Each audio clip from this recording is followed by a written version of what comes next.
Everything came for the large cage project. I hope it's enough.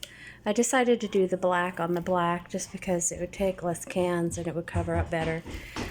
The rust dissolvers for taking off the rust, and the black paint is for the other. So it's anyway, I think that we got it going. I got 6 cans.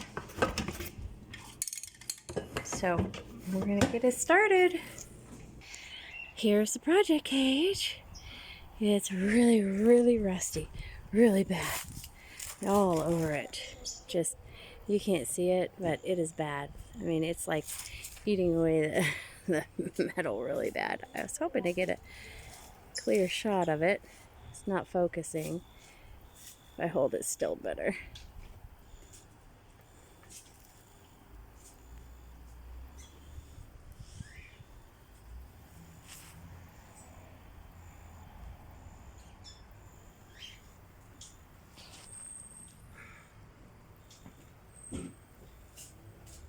Oh, can't tell that well in the picture. It's very, very rusty.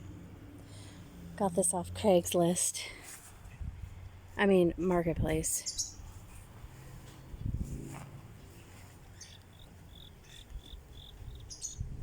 So, use rust remover, and then I'm gonna scrub it with a metal brush. Rust remover has to stay on for a half hour, and then I'm gonna spray paint it. I'll try and get better pictures of all the rust if I can back up. Very large cage.